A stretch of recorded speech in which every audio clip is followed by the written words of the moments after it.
Con una máquina Singer mi abuela cosía cualquier clase de prenda que las vecinas del barrio le encargaran. Los mismos dobladillos que vestidos de quinceañera usaban las nupciales. Mi abuela sinforosa almidonaba por las tardes las prendas que hacía para que no perdieran la pulcritud y la figura con la que siempre hizo las cosas. Era devota de los hilos, lo mismo que al Sagrado Corazón de Jesús. Por eso en su tumba hemos puesto una estatua que vela su sueño eterno, que la hace sentir en casa, que la acompañe cuando haya tormenta y no esté alguien cerca para decirle: Olocha, no está sola. Con una máquina Singer y muchas oraciones, mi abuela alimentó a sus 5 hijos. Así crió también al muchacho viejo que era mi abuelo y a las mujeres viudas que fueron sus hermanas. Así dio recuerdos y risas a los que pasaban por su casa. Recuerdo poco de mi abuela, su nombre, su máquina vieja, el olor a tinte cada vez que teñía su cabello, sus tretas para hacerme tomar agua. Recuerdo también el día de su muerte y mi previo afán para sacarla del hospital, sobornando a los doctores con dibujitos. Recuerdo ya muy pocas cosas de mi abuela. He vivido más años extrañándola que conociéndola. Todavía, en noches de insomnio, intento encontrar su timbre de voz. No puedo.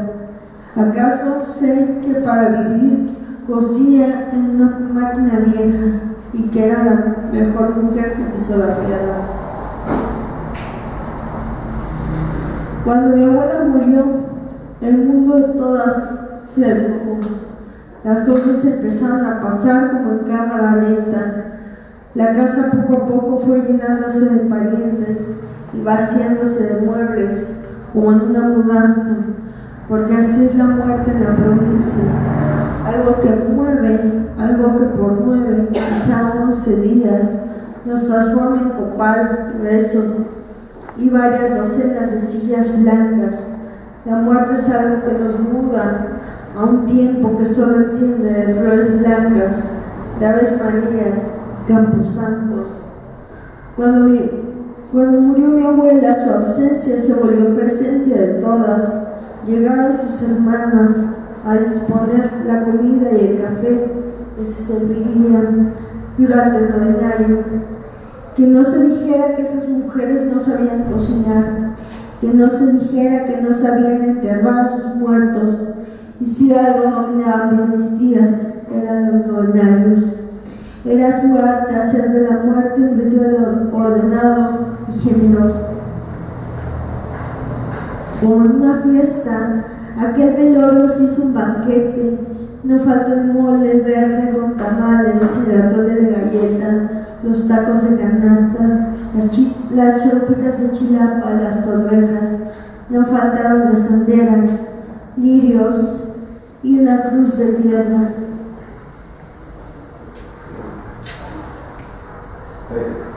Bueno,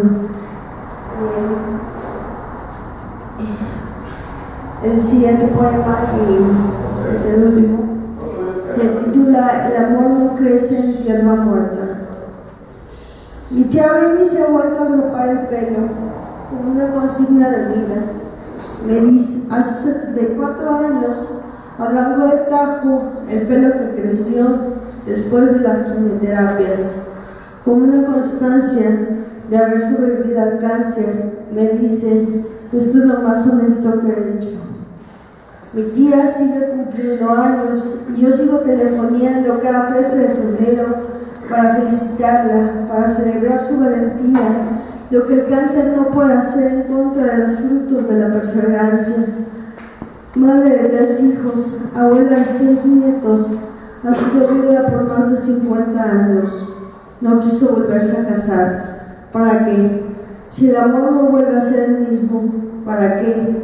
Si en tierra quemada no florecen las hierbas.